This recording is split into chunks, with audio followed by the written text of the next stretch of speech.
Remarks दिए कि हतमी दलाइल ना दिए तो आज बगैर सुने फैसला कर लूंगा।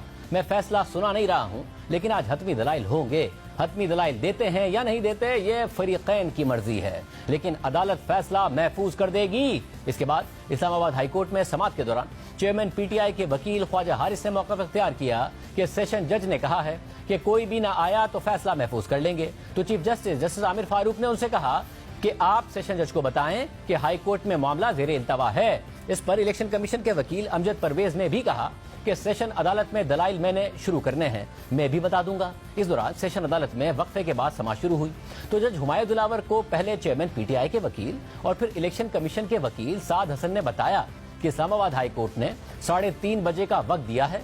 इस्लामाबाद हाई कोर्ट की हिदायत है कि सेशन अदालत तब तक कार्रवाई रोक दे। अमजद परवेज ने अपने दलाइल हाई कोर्ट में दे दिए हैं, वो अब रास्ते में हैं।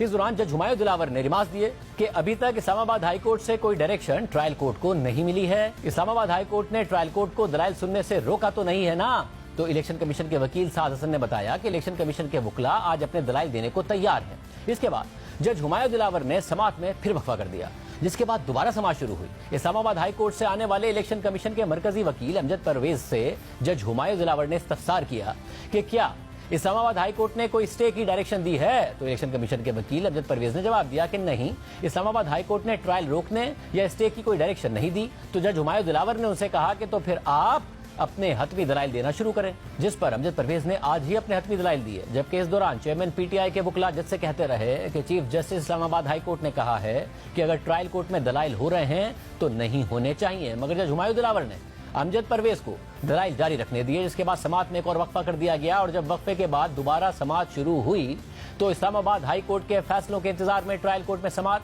कल तक के लिए मुलतवी कर दी गई। जबकि कल ही Islamabad high court chairman PTI की 8 दरख्वास्तों पर आज महफूज किए गए फैसले सुना देगी। इन फैसलों में तोशाखाना केस काबिल समाअत होने का मामला भी शामिल है। जज पर एतराज की वजह से केस दूसरे जज को ट्रांसफर करने का मामला भी शामिल है। इसके अलावा ट्रायल कोर्ट में हक के दिफा बहाल करने यानी गवाहों का बयान लेने से मुताल्लिक फैसला भी कल सुनाया जाएगा। और इस दरख्वास्त पर हाई कोर्ट में समाअत के दौरान ट्रायल कोर्ट में हुक्म इम्तिना की दरख्वास्त पर फैसला भी अब कल ही जारी किया जाएगा। यानी अब कल इस्लामाबाद हाई कोर्ट ये 8 फैसले जारी करेगी। ट्रायल कोर्ट की नजरें भी इन फैसलों पर हैं, जबकि खुद सुप्रीम कोर्ट भी इस्लामाबाद हाई कोर्ट के फैसलों का इंतजार कर रही है, जहां चेयरमैन पीटीआई की दरख्वास्त कल ही समाअत के लिए मुकर्रर है। लिहाजा कल का दिन और इस्लामाबाद हाई कोर्ट के फैसले इस बात का तयन करेंगे कि आने वाले दिनों में तोशाखाना केस का ट्रायल किस रुख पर चलेगा। तहम आज इलेक्शन कमीशन के वकील अमजद परवेज ने ट्रायल कोर्ट में हतमी दलाइल देते हुए मौक़िफ़ इख्तियार किया कि तोशाखाना के तहाइफ की खरीदो फरोख्त को नहीं झुटलाया गया।